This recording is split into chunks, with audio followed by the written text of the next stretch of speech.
untuk bangkit berdiri. Kita mau datang ke hadirat Tuhan. Kita mau bawa hati kita. Kita mau sembah Dia. Kita mau Dia diam bertata di hati kita. Dan mari setiap kita minta padanya. Karena Tuhan bilang kita segambar dan serupa dengan Tuhan. Tuhan jadikan kami indah ya Tuhan. Mari kita datang.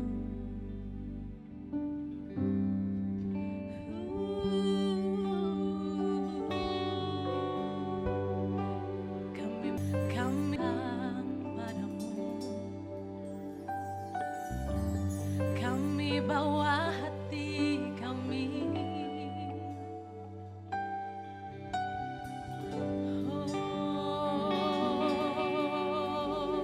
Kami mau fokus kami hanya Engkau Tuhan hari ini. Kami mau Tuhan.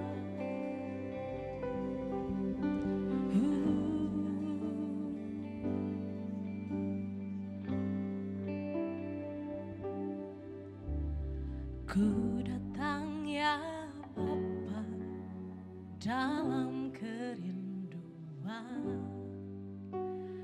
Memandang keindahan-Mu,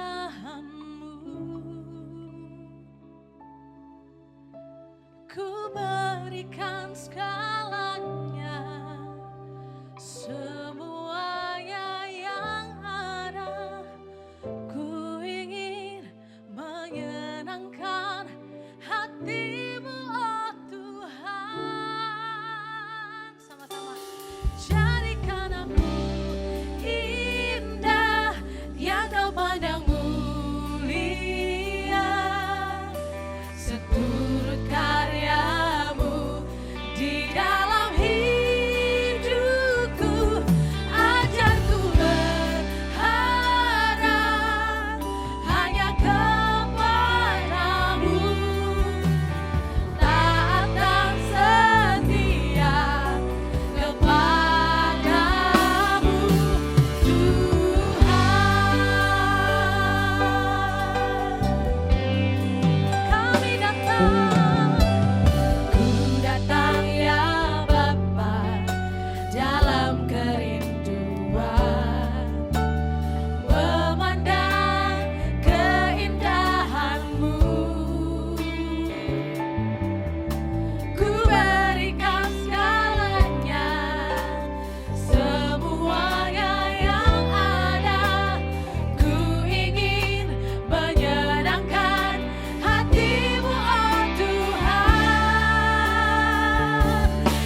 menjadi tarian, amin. Tuhan Yesus layak menerima tarian kita, amin. Mari kita menang, kita berikan tarian kita untuk Tuhan, ya. Semuanya boleh kasih tepuk tangannya di atas, ya.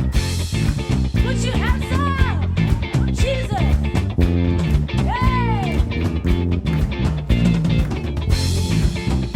Siap. Katakan di dalam kesesakan kau beri kelegaan, di dalam kesedihan kau beri penghiburan. Sekali lagi di dalam kesesakan kau beri kelegaan, di dalam kesedihan kau beri penghiburan. Kasih-Mu telah menyingkirkan segala kegelapan. Fajar pagi pun merekah, membawa damai dan sukacita. Kau telah ubahkan ratapan ini menjadi tarian. Ku kan bersuka, nyanyikan hidup pujian. Kau telah ubahkan ratapanku ini menjadi tarian. Ku kan bersuka, nyanyikan hidup pujian. Lebih lagi tepuk tangan kita untuk Tuhan kita. Katakan dalam kesesakan kau beri kelegaan, di dalam kesedihan kau beri penghiburan. Kasih-Mu telah menyingkirkan segala kegelapan. Fajar pagi pun merekah, membawa damai dan sukacita. Kau telah ubahkan ratapanku ini menjadi tarian. Ku kan bersuka, nyanyikan hidup pujian. Kau telah ubahkan ratapanku ini menjadi tarian. Ku kan bersuka, nyanyikan hidup pujian. Kita siap berikan tarian kita untuk Tuhan. Tuhan layak menerima segala pujian kita, segala tarian kita, amin. Oke, follow us church. Kita ke kanan 2 kali, ke kiri 2 kali, siap ya.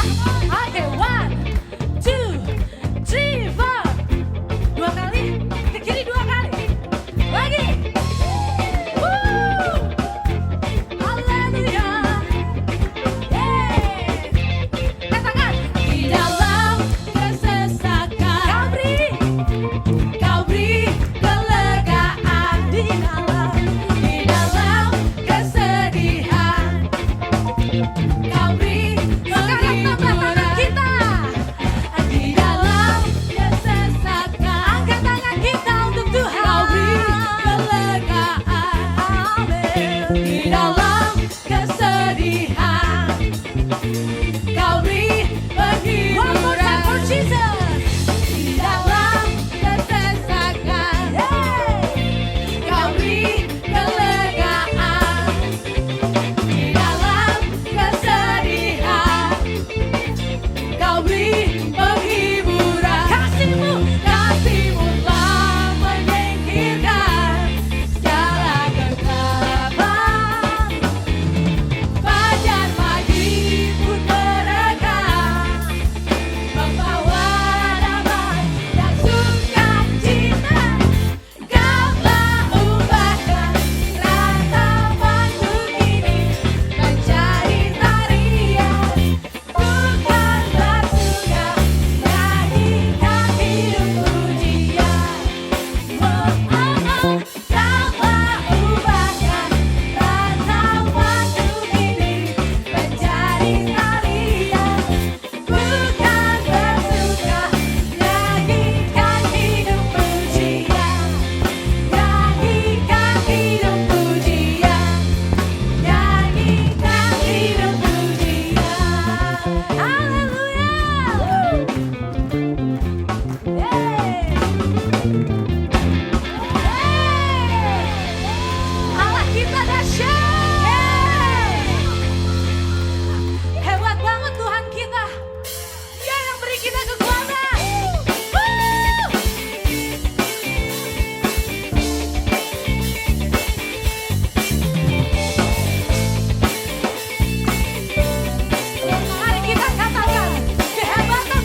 yang menguatkan kita pada hari ini. Kadang kita sering sombong ya. Harusnya tuh gini. Kadang kita lebih so tahu daripada Tuhan. Tuhan, nanti minggu depan harusnya gini aja. Aku udah planning nih, bagusnya gini. Kita selalu pengen diri kita yang jadi center, bukan Tuhan. Selalu kemauan kita, keinginan kita, itu yang jadi fokus utama di hati kita. Kita bilang, Tuhan aku butuh ini, Tuhan aku butuh itu. Tapi kita nggak tanya Tuhan maunya apa? Tuhan seneng nggak sama keputusanku? Coba kita pikir lagi, gimana cara kita menyenangkan hati Tuhan? Karena harusnya bukan kita, harusnya Tuhan yang jadi fokus dalam kehidupan kita. Kami nggak mau lagi ya Tuhan, kami nggak mau diri kami. Biar Tuhan yang berkuasa atas diri kami.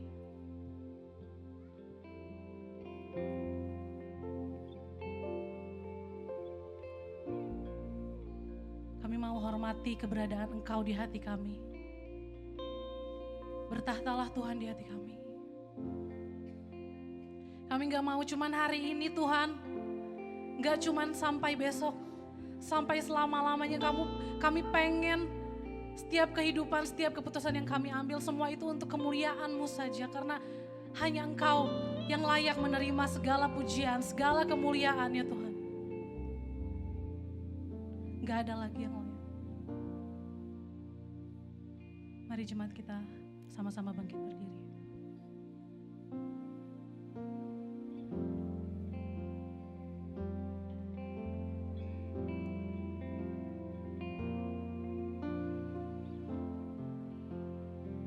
Jadikanlah Tuhan yang fokus di dalam kehidupan kita. Biar Dia yang menguasai hati kita, pikiran kita, setiap tindakan kita yang kita ambil.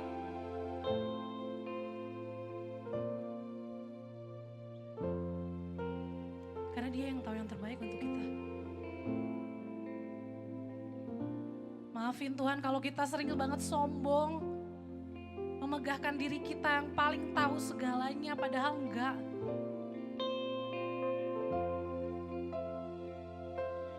Kau yang layak menerima pujian, Kau yang terindah, Kau yang mulia Tuhan.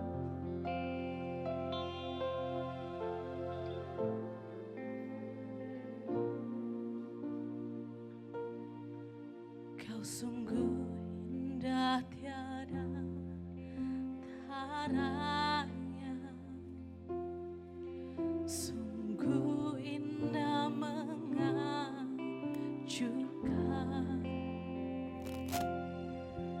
Sungguh ajaib untuk dimengerti, lebih dari semua yang ada. Hikmat-Mu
your love. Yes, come on church.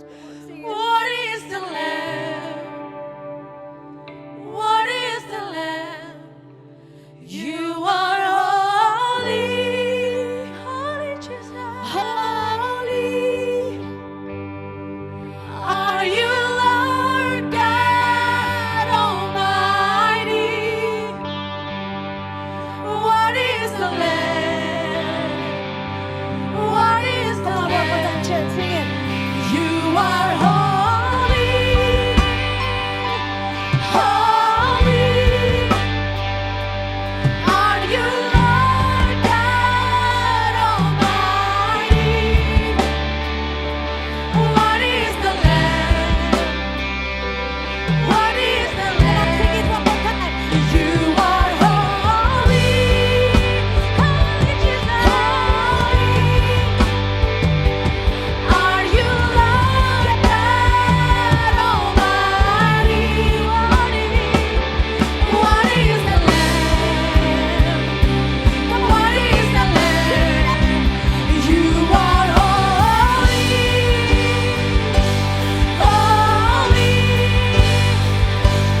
Are you Lord God Almighty? What is the Lamb? What is the Lamb?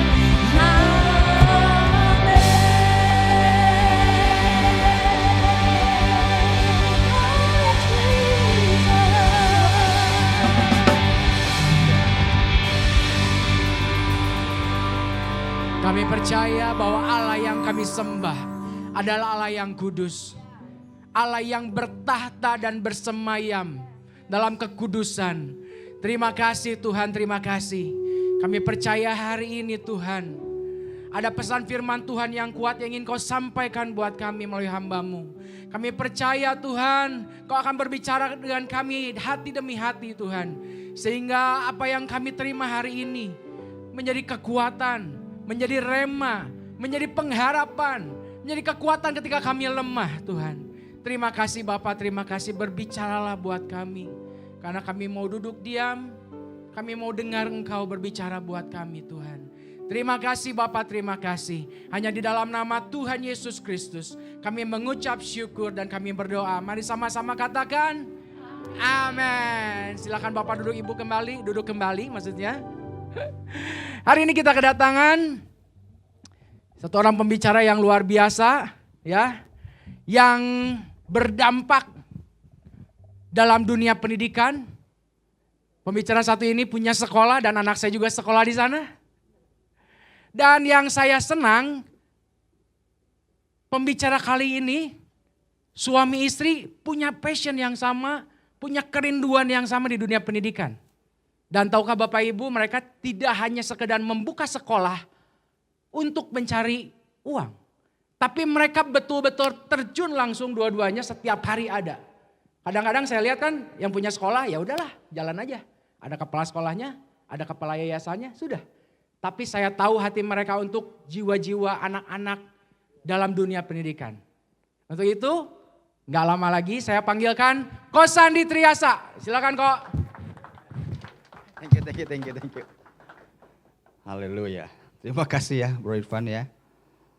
Oke, saya udah berapa kali sharing di sini dan saya pikir kita nggak perlu memperkenalkan lagi ya. Saat ini saya diberi tugas untuk sebuah topik firman Tuhan, Knowing God.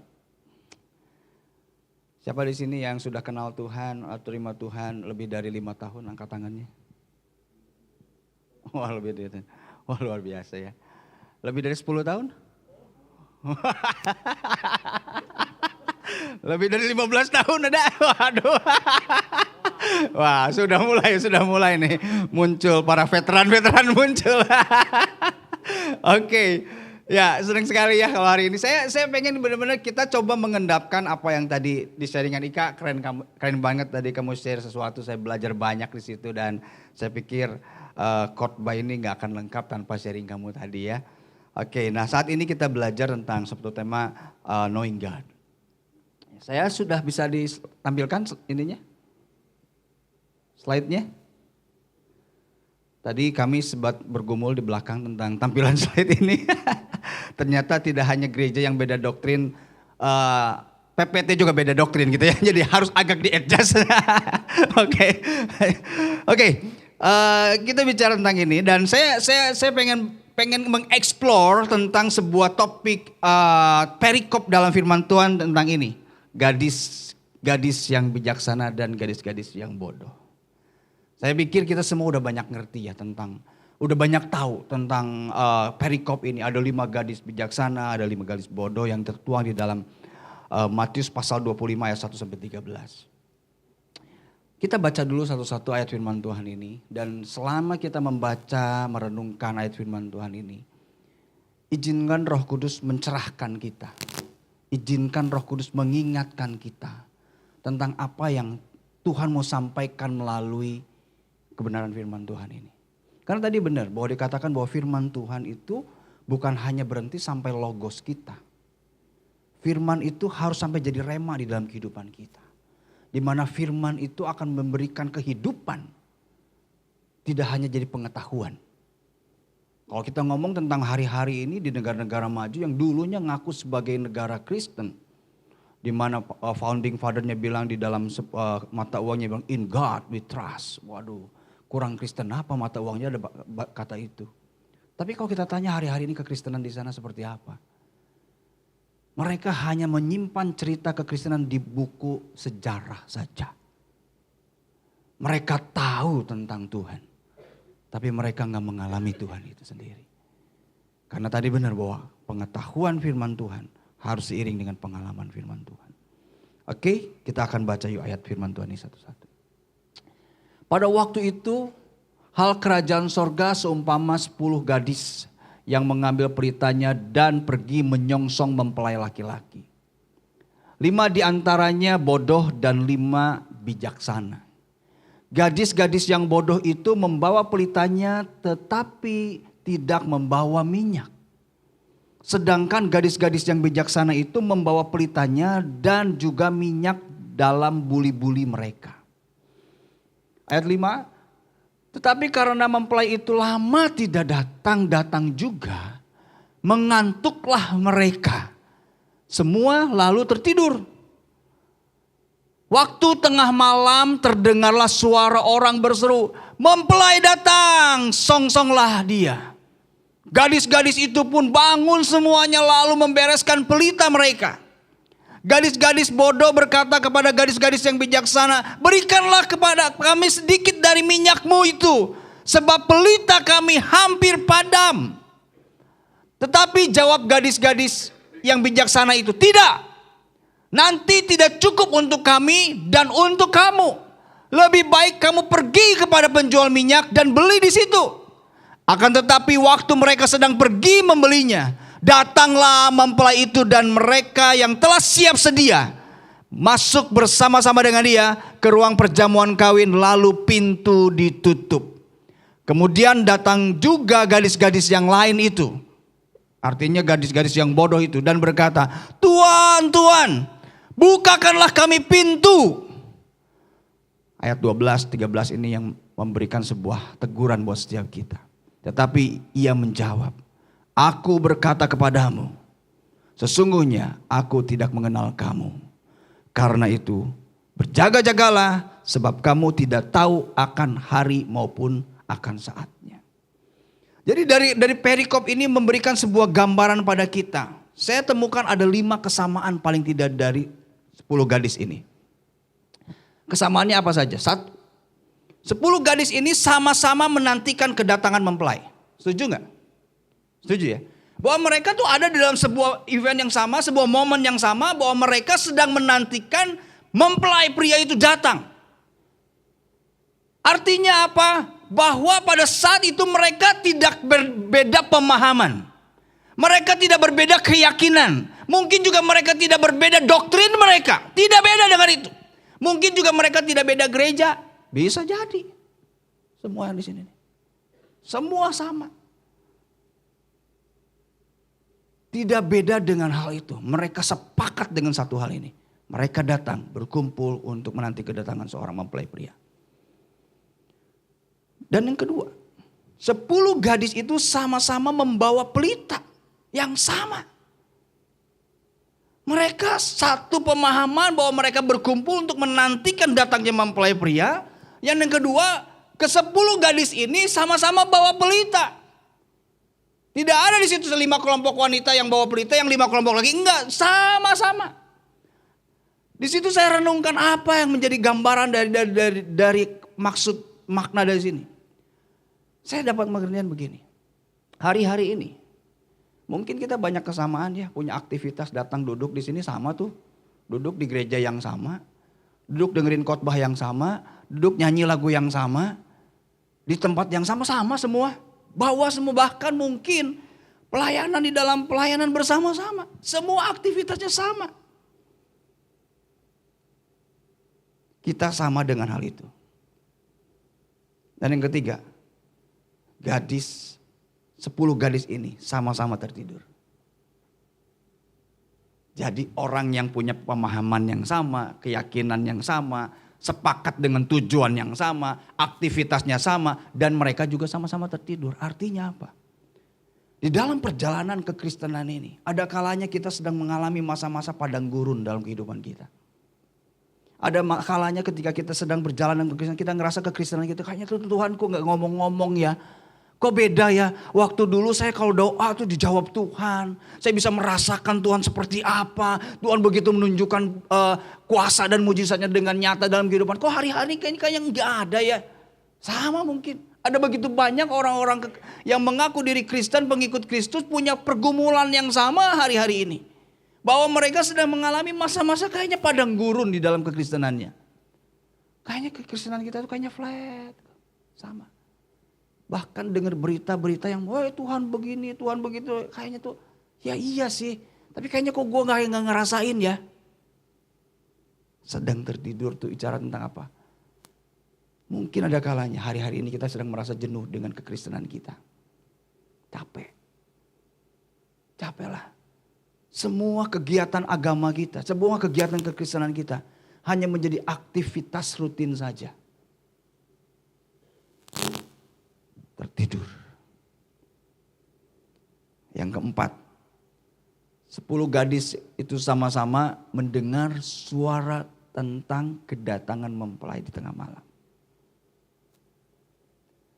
10 ini tidak dalam sebuah cerita gini. Yang 5 bijaksana dengar suaranya, yang gadis bodoh enggak dengar suaranya enggak. Dua-duanya sama, 2 kelompok ini sama. Mereka mendengar suara yang sama, mereka mendengar berita yang sama tentang kedatangan seorang mempelai pria.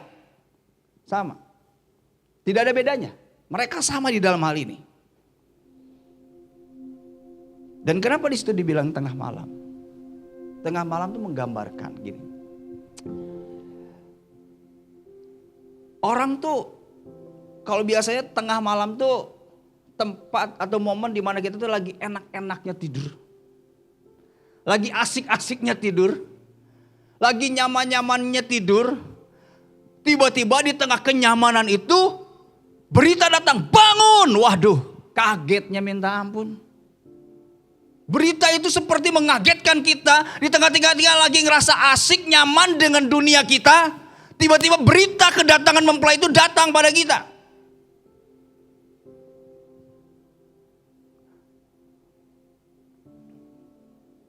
Dan yang kelima itu bicara tentang apa? 10 gadis itu sama-sama ketika dengar berita itu. Mereka lagi sibuk langsung mempersiapkan sesuatu. Ayo siap, pelitanya mana, minyaknya mana. Ternyata di balik kesamaan ini, setelah proses itu, dengar berita kedatangan Tuhan itu, ada satu momen yang membedakan mereka. Di mana perbedaannya adalah 5 gadis bijaksana membawa cadangan minyak. Dan 5 gadis bodoh gak bawa cadangan minyak. Di situ letak perbedaannya. Di dalam 5 hal tadi mereka sama-sama melakukan dan kayaknya gak kelihatan perbedaannya. Kadang-kala di dalam situasi-situasi saat ini kayaknya gak ada bedanya nih. Mungkin kita kelihatan semuanya imannya sama. Mungkin kelihatannya kita sungguh-sungguhnya sama. Mungkin kita sama-sama kelihatan, oh pelayanannya bareng-bareng. Kelihatannya sama semua. Tapi akan ada satu momen yang tiba-tiba datang itu.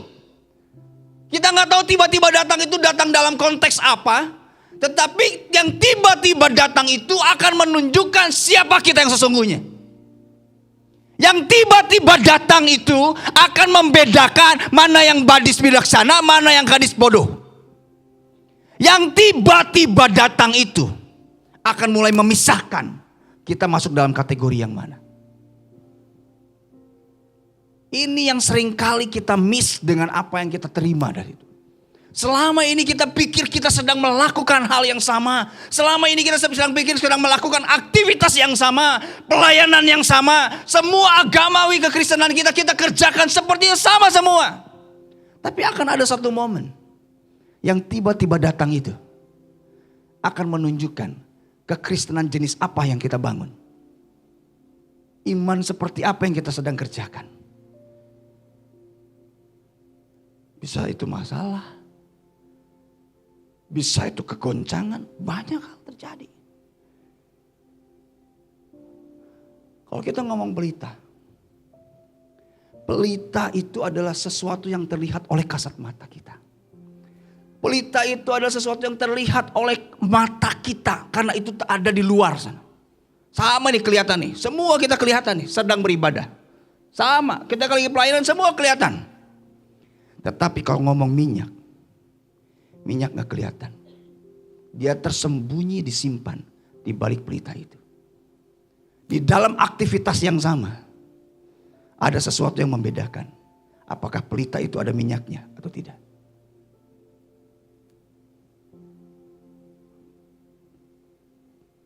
Pelitanya sama semua. Kegiatannya sama semua.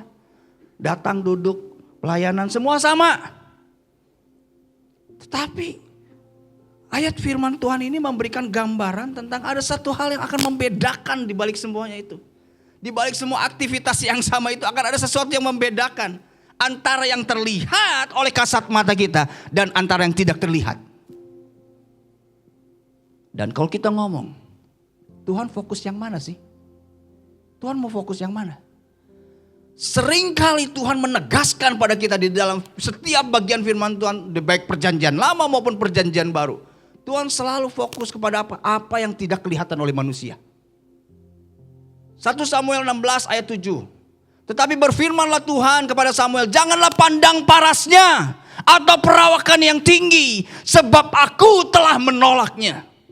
Bukan yang dilihat manusia yang dilihat Allah. Manusia melihat apa yang di depan mata, tetapi Tuhan melihat hati. Berulang kali Tuhan ngomong lagi tentang kebenaran ini. Di dalam perjanjian baru dikatakan dalam 2 Korintus 4 ayat 18. Sebab kami tidak memperhatikan yang kelihatan, melainkan yang tak kelihatan. Karena yang dilihatkan adalah sementara, sedangkan yang tak kelihatan adalah kekal.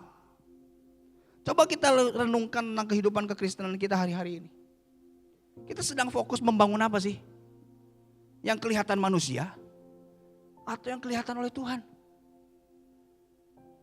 Kadang-kadang kita sudah suka misfokus. Gereja Tuhan hari-hari ini menjadi misfokus. Kenapa? Fokus mengelola packagingnya tanpa kita membangun apa yang tidak kelihatan itu. Kita fokus melihat apa yang kelihatan, memoles apa yang kelihatan oleh kasat mata kita sebagai manusia. Tetapi lupa mempersiapkan apa yang Tuhan lihat.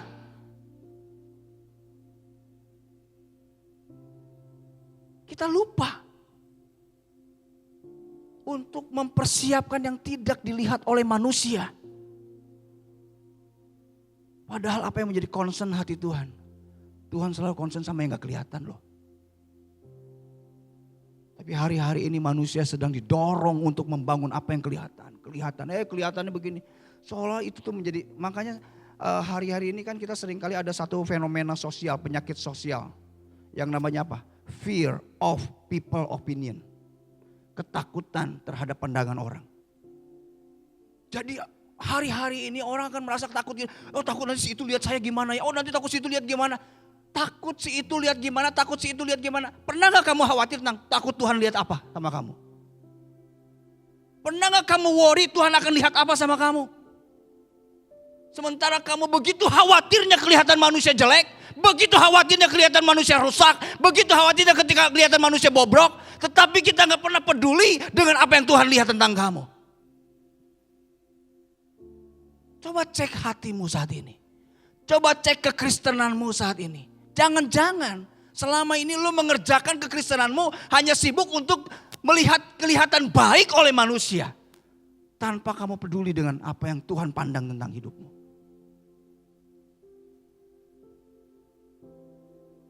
Pelita bicara tentang semua aktivitas kekristenan kita. Di mana semua orang bisa melihatnya. Tetapi minyak bicara tentang aktivitas kekristenan kita. Yang tidak terlihat oleh manusia. Dan hanya Tuhan yang mampu melihatnya. Hanya Tuhan yang mampu melihatnya. Hanya Tuhan yang mampu melihatnya. Apa sih itu minyak? Apa? Kok sampai sedemikian seriusnya itu minyak itu? Sampai sedemikian seriusnya minyak itu? Minyak adalah sesuatu yang membuat api dalam pelita tetap menyala. Artinya pelita itu kalau nggak ada apinya nggak ada gunanya. Dan api itu bisa nyala kalau ada minyaknya. Semua aktivitas kekristenan kita, kalau tidak ada terang yang memuncul di dalamnya, gak ada gunanya. Lu ngapain? Ngapain? Mau nunjukin apa? Kalau semua aktivitas kekristenanmu tidak melahirkan terang yang bisa berdampak buat orang. Ngapain? Dan gimana supaya terang itu bisa menyala? Api itu bisa keluar dari pelita itu? Harus ada minyaknya. Dan minyak bicara tentang sebuah keintiman pribadi sama Tuhan. Minyak itu bicara keintiman pribadi sama Tuhan. Orang kalau keintiman pribadi sama Tuhan gak kelihatan. Manusia kadang gak lihat kita. Bahkan firman Tuhan kalau kamu mau doa ya doalah, nyumputlah. Orang gak akan lihat. Keintiman yang kita bangun dengan Tuhan adalah sesuatu yang gak kelihatan oleh manusia.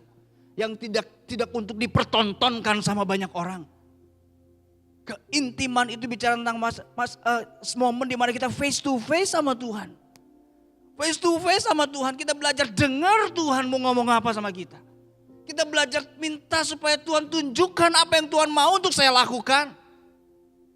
Keintiman sama Tuhan. Memang tidak terlihat, namun itu menentukan kekokohan iman kita. Sama seperti halnya pohon. Batang pohon yang tinggi itu, tanpa akarnya, gak akan kuat. Akar gak kelihatan, tapi itu menentukan seberapa kokoh pohon itu berdiri. Kalau akarnya hancur, tinggal tunggu waktu, pohon itu tumbang. Sama. Keintiman dengan Tuhan, hubungan pribadi sama Tuhan, gak kelihatan orang.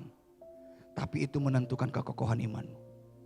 Itu menentukan seberapa kuat engkau membangun kekristenanmu. Yang seringkali kita sibuk mengerjakan apa yang kelihatan orang. Tapi gak sibuk mengerjakan apa yang dilihat Tuhan. Kita lupa untuk membangun sesuatu yang sesungguhnya itu menentukan seberapa kokohnya kita di dalam membangun kekristenan kita. Apa sih yang dipersoalkan di dalam perumpamaan itu? Kalau kita ngomong apakah memang si gadis bodoh itu tidak bawa minyak? Bawa. Karena mereka kan bilang, oh minyaknya mau habis. Ada pada saat momen itu mereka pada bawa minyak. Cuman persoalannya mereka itu yang lima gadis yang bodoh itu tidak bawa cadangannya. Itu jadi isunya. Ayat firman Tuhan ini, perikop firman Tuhan ini memberikan sebuah gambaran tentang pentingnya memaintain hubungan pribadi sama Tuhan. Gadis bijaksana dalam perjalanan kekristenannya, mereka tetap membangun keintiman dengan Tuhan. Di dalam setiap momen. Ada kalanya kering, yes kering. Ada kalanya kayaknya hampa, aduh kayak garing Tuhan gak ngomong apa-apa, yes. Tetapi dia tetap membangun keintiman dengan Tuhan. Bukan karena perasaan, tapi karena ketaatan. Perasaan bisa berubah, tapi ketaatan bicara komitmen. Bangun terus bangun. Sementara gadis yang bodoh, ketika mereka merasa lelah, mereka capek, mereka menyerah untuk membangun keintiman dengan Tuhan. Akhirnya di saat waktunya Tuhan datang, mereka gak punya cadangan itu. Minyaknya tuh gak terus menyala. Kita tidak bisa mengandalkan keintiman masa lalu untuk menopang perjalanan iman kita saat ini. Kita gak bisa tuh ngomong gini, dulu gua intim loh. Ya dulu. Dulu gua taat loh. Ya dulu. Dulu hebat loh. All out sama Tuhan. Ya dulu. Pertanyaan sekarang gimana? Bukankah akhir dari segala sesuatu lebih penting daripada awalnya? Banyak orang yang tidak finishing well. Banyak orang-orang yang tidak finishing well dalam perjalanan kekristenannya. Mereka hebat di masa lalu. Tapi pertanyaan, bagaimana dengan sekarang? Sedikit cerita. Saya dengan Ko Dudung, Ko Diki, Ko Niko dan semua tim dari Elijah Movement. Kami melakukan camp itu sudah sekitar 16 tahun. Mulai dari remaja, pemuda, keluarga muda. Mungkin sudah ratusan camp kami lakukan. Tetapi sampai hari kemarin kami melakukan camp. Bahkan mungkin dalam periode liburan ini, waduh ampun-ampunan itu retreat ini, camp sini banyak banget. Sepanjang kami melayani, hati buat generasi gak pernah hilang. Setiap kali hati generasi mereka datang butuh perjumpaan dengan Tuhan. Gak pernah bisa menahan tetesan air mata ketika melihat itu. Padahal sudah ratusan kali melayani. Gak pernah hilang, gak pernah bosan melihat itu. Gak pernah ngerasa capek dengan itu ketika ngelihat orang. Saya sekali ngomong sama teman-teman, worth it ya semua yang kita perjuangkan tuh gitu.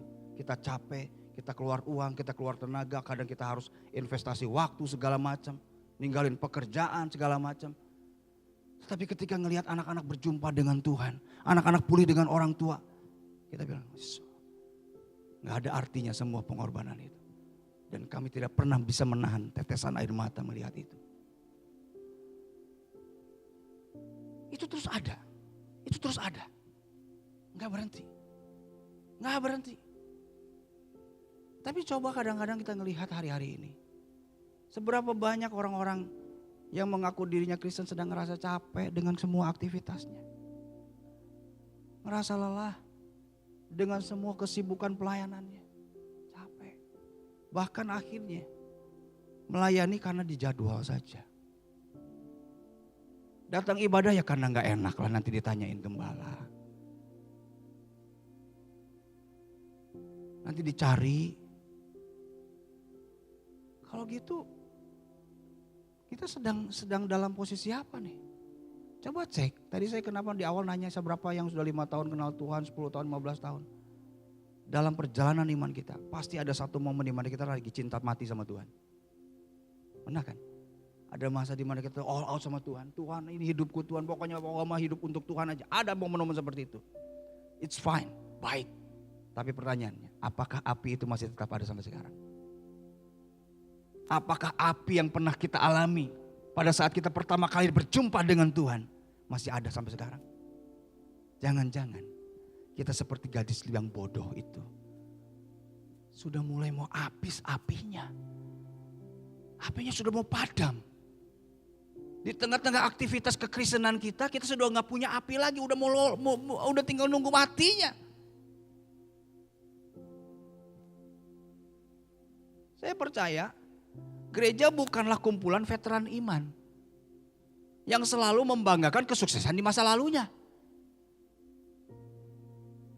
Coba katakan kanan kiri, kamu tuh bukan veteran iman gitu. Ini bukan tempat untuk jadi veteran iman. Yang ngerasa hebat dulu. Coba cek veteran-veteran tuh, dulu tuh ya opah tuh. Oh, dulu tuh opah tuh. Sungguh-sungguh sama Tuhan. Waduh. Veteran iman. Dulu tuh apa tuh? Waktu memperjuangkan negara ini habis-habisan. Ya dulu. Kita saat ini seringkali membuat gereja sebagai tempat apa? Kumpulan para veteran iman. Yang punya cerita kehebatan di masa lalu tapi lupa dengan kehebatan masa kini. Kita ngerasa hebat di masa itu, tetapi kita melempem di masa kini. Jangan-jangan pada saat kita melempem itu, Tuhan datang dan nanya, mempelai datanglah, kita lagi kelabakan. Aduh mempelai gimana, saya gak punya lagi momen dimana kita tuh bergairah sama Tuhan. Kehilangan momentum itu. Karena apa kita tidak memaintain hubungan dengan Tuhan?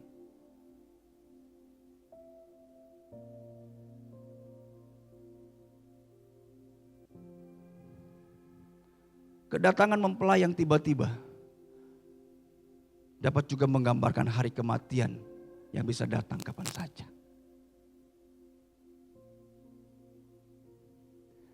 Kedatangan mempelai yang tiba-tiba dapat juga menggambarkan hari kematian kita yang bisa datang kapan saja.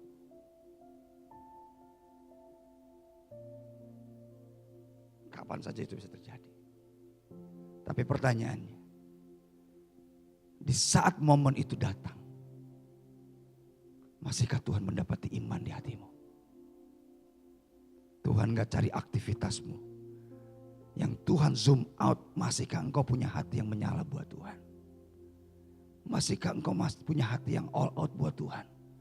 Masihkah engkau punya hati yang sungguh-sungguh mencintai Tuhan lebih dari apapun? Atau justru itu udah gak ada lagi dalam kita? Atau justru itu sudah hilang dalam kehidupan kita? Kita hanya menjalankan kekristenan kita sebagai aktivitas yang rutin saja. Tanpa api yang menyala. Bahkan firman Tuhan bilang gini, biarlah rohmu menyala-nyala. Baru disitu dikatakan apa?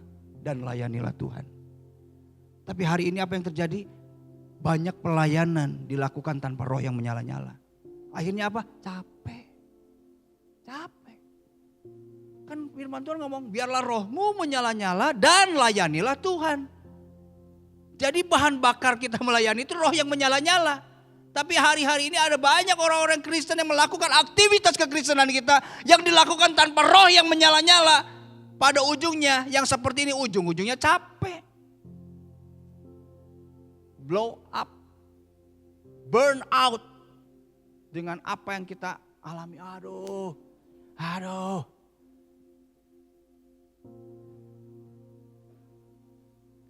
Kekristenan tanpa keintiman dengan Tuhan adalah sesuatu yang kosong. Kekristenan tanpa keintiman kosong. Kekristenan kita tanpa keintiman dengan Tuhan adalah sesuatu yang kosong.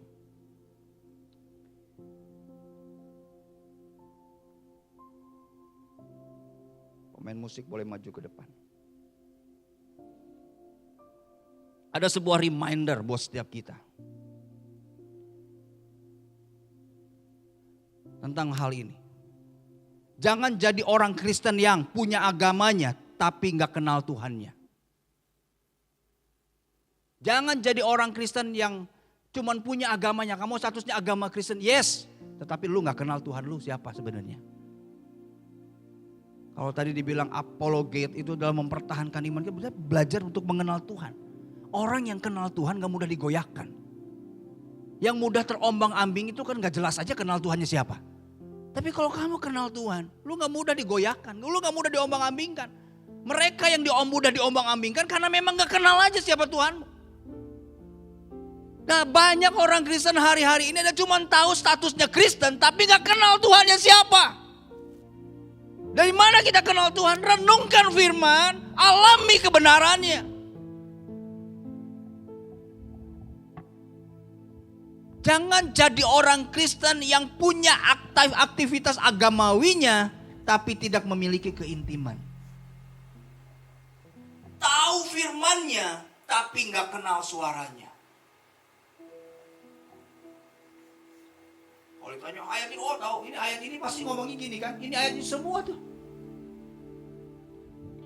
Saya beberapa waktu lalu melayani di salah satu komunitas yang punya kecenderungan suka sesama jenis.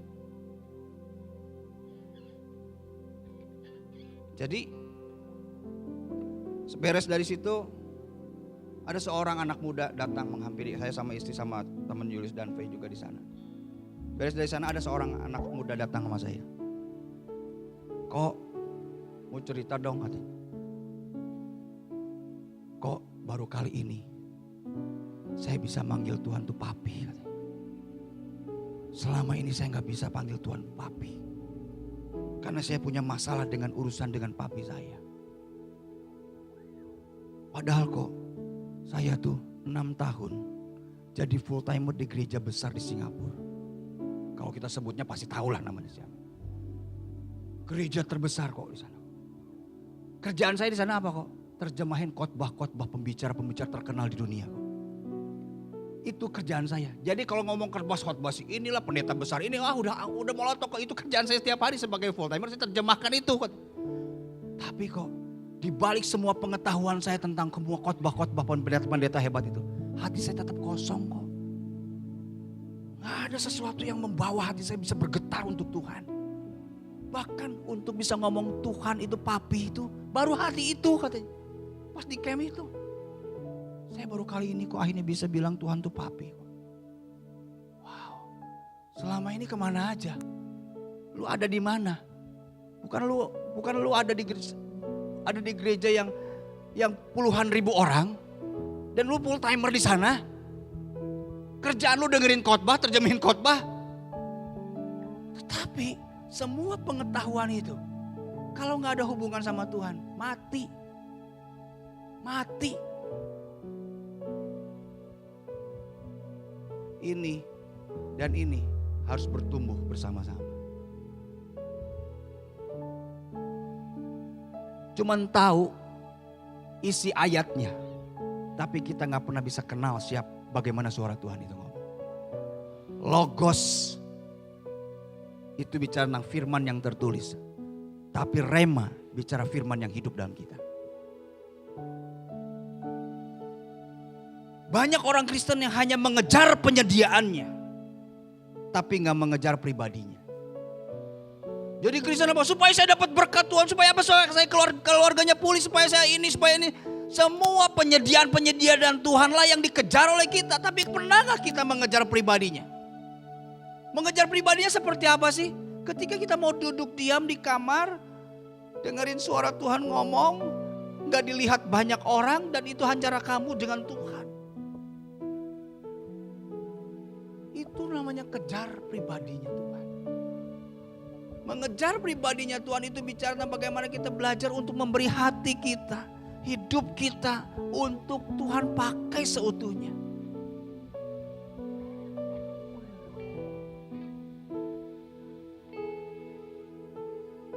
Jangan jadi orang Kristen yang hanya menjadikan Yesus sebagai juru selamat saja, tapi tidak menjadikannya sebagai Tuhan dan Raja atas hidup kita. Ingat, Yesus itu bukan hanya juru selamatmu.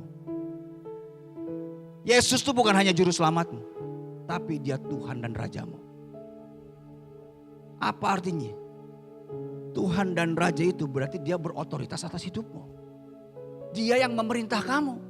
Nah selama ini kita akan menjadikan apa? Tuhan jadi kacungnya kita. Setiap kali doa, Tuhan tolong ini ya Tuhan. Tuhan, emang Tuhan pakai tuang tolong dia sama kita? Pernah gak kita ada dalam satu posisi Tuhan? Tadi WL sempat mention tentang hal ini. Kalau kita doa dong gini. Kalau doa tuh Tuhan mau apa ya Tuhan? Itu jadikan Tuhan jadi raja buat kita. Bukan setiap kali doa mohon supaya Tuhan lakukan ini, Tuhan lakukan itu malah menjadikan Tuhan sebagai babu. Bukan sebagai raja. Karena Tuhan menjadi objek pemenuhan keinginanmu saja. Pernah gak kamu berpikir bahwa kamu adalah anaknya Tuhan, hambanya raja? Di mana Tuhan akan berotoritas dan memerintah kamu. Dia tidak hanya juru selamat kita, tapi dia juga Tuhan dan Raja atas hidupmu. Perlakukanlah dia sebagaimananya Tuhan dan Raja atasmu. Di mana kita hanya pantas untuk menerima order dari Tuhan. Apa yang Tuhan mau untuk kau kerjakan. Jangan jadikan Tuhan sebagai alat pemuas kebutuhanmu. Tapi jadikanlah hidupmu sebagai alat penggenapan rencananya Tuhan.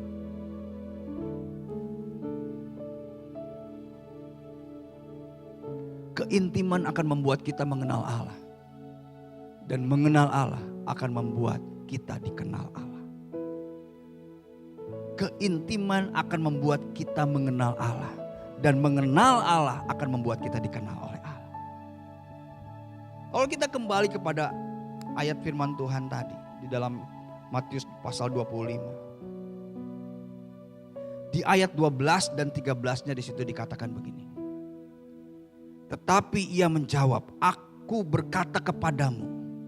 Siapa yang dimaksud dengan kepadamu itu? 5 gadis bodoh. Ketika Tuhan ngomong, aku berkata kepadamu, mu yang dimaksud di sana adalah kelompok yang tadi tuh 5 gadis bodoh itu.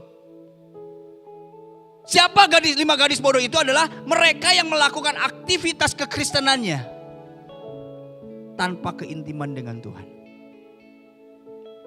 Yang dimaksud mu-nya itu adalah mereka yang mengaku diri Kristen, yang setiap datang hari Minggu, ibadah rajin, pelayanan rajin. Yes, yang melakukan itu semua. Tetapi semua aktivitas kekristenan itu tidak dilakukan dari dasar keintiman dengan Tuhan. Dan Tuhan ngomong ini, aku berkata kepadamu, sesungguhnya aku tidak mengenal kamu.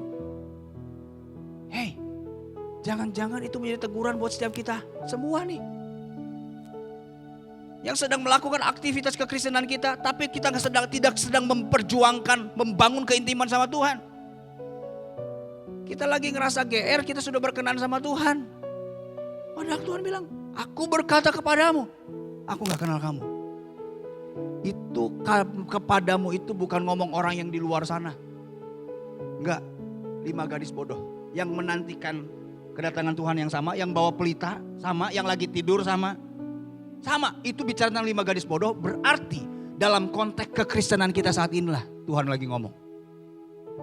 Tapi kepada siapakah itu ditujukan?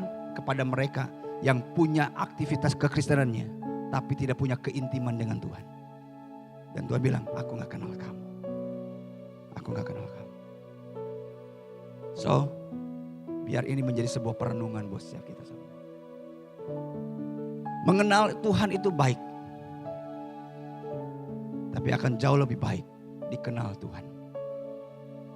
Percaya Tuhan itu baik. Tetapi dipercaya Tuhan itu level yang berbeda. Kita sama-sama satukan hati kita saat ini. Yes Lord. Yes Lord Jesus.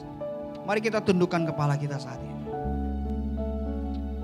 Mari kita tundukkan kepala kita saat ini merenungkan tentang bagaimana kita membangun kekristenan kita hari-hari ini. Bagaimana kita membangun kehidupan kekristenan kita hari-hari ini. Apakah kita menjadi sekelompok orang yang gadis yang bijaksana itu? Atau justru kita sedang berada di kelompok orang yang gadis yang bodoh. Yang punya pelita, yang punya pesan yang sama, yang punya berita yang sama. Tetapi pada satu waktu mereka akan terkaget-kaget bahwa mereka kayak gak siap untuk menanti kedatangan mempelai itu. Dan at the end Tuhan akan ngomong pada saat kelompok gadis yang bodoh ini, aku gak kenal kamu. Kita boleh berargumen sama Tuhan, Tuhan bukan aku setiap minggu ke gereja Tuhan. Bukan setiap minggu aku pelayanan Tuhan. Tapi Tuhan, yes, oke. Aku tahu kamu bawa pelita tapi kamu gak bawa minyak. Kamu punya aktivitasnya tapi lu gak kenal gua. Yes Lord, yes Lord. Yuk kita renungkan firman Tuhan ini. Biar ini menjadi sebuah refleksi buat setiap hati kita saat ini. Jangan kita menjadi orang yang lagi keenakan dengan sesuatu yang sebenarnya tidak Tuhan minta sama kita. Jangan kita sibuk membangun sesuatu yang tidak Tuhan ingin untuk kita bangun. Jangan kita sibuk melakukan banyak hal untuk sesuatu yang Tuhan tidak perintahkan untuk kita melakukan itu. Padahal apa yang Tuhan cari, aku ingin membangun keintiman denganmu anakku. Kesibukanmu sudah menyita banyak waktu untuk kau intim dengan aku. Yes Lord.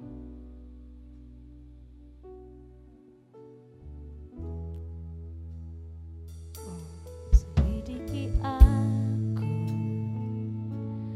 lihat hatiku,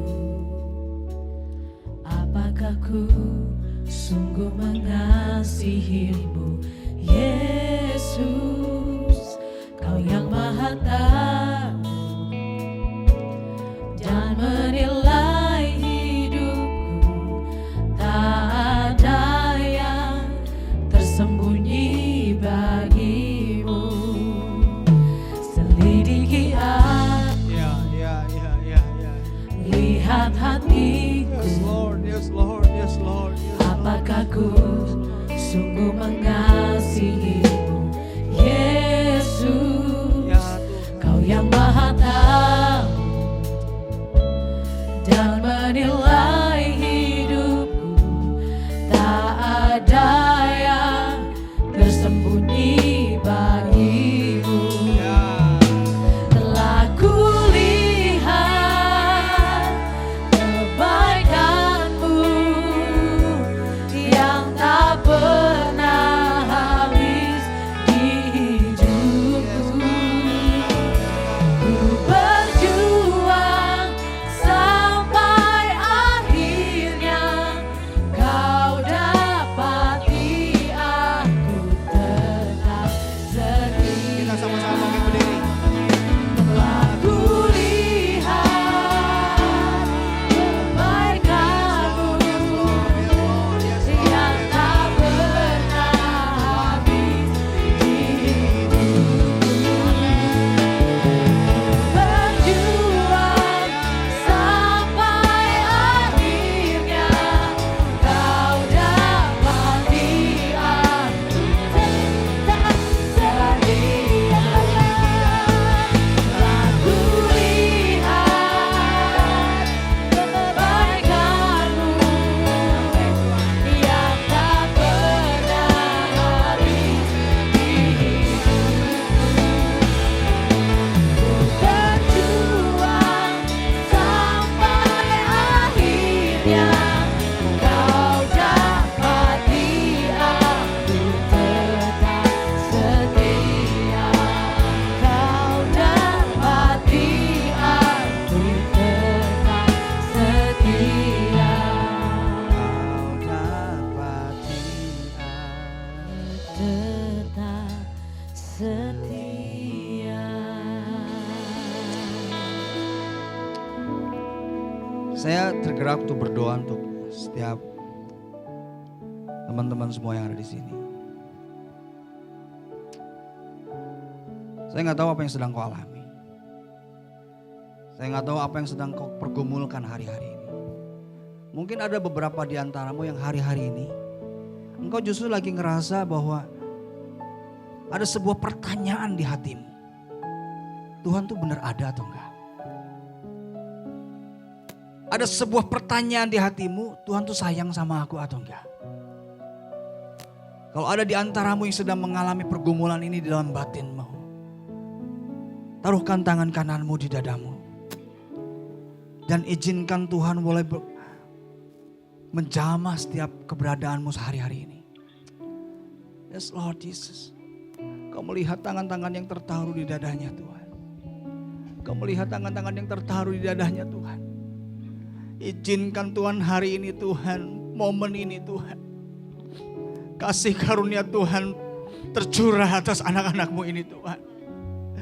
Izinkan Tuhan hari-hari ini Tuhan menjadi sebuah momen di mana mereka melihat kembali dengan kebaikan Tuhan yang begitu luar biasa dalam hidup mereka Tuhan. Tuhan begitu banyak Tuhan anak-anak Tuhan yang saat ini justru merasa kering dengan hidup mereka Tuhan.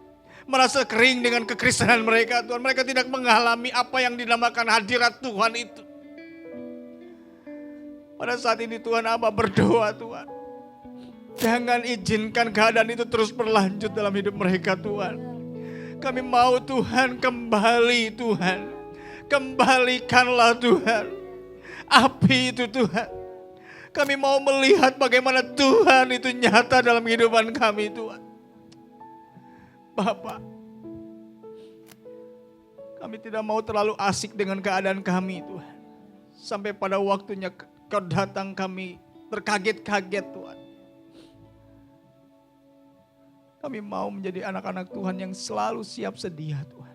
Kapanpun Tuhan memanggil kami akan berkata, aku dengan sukacita menyambut apa yang Tuhan mau untuk kami kerjakan. Bapa, limpahkan itu Tuhan atas anak-anak-Mu saat ini Bapa. Limpahkan itu Tuhan. Kasih karunia Tuhan terus atas-Mu. Kasih karunia Tuhan turun atas-Mu saat ini. Melanda hati-Mu.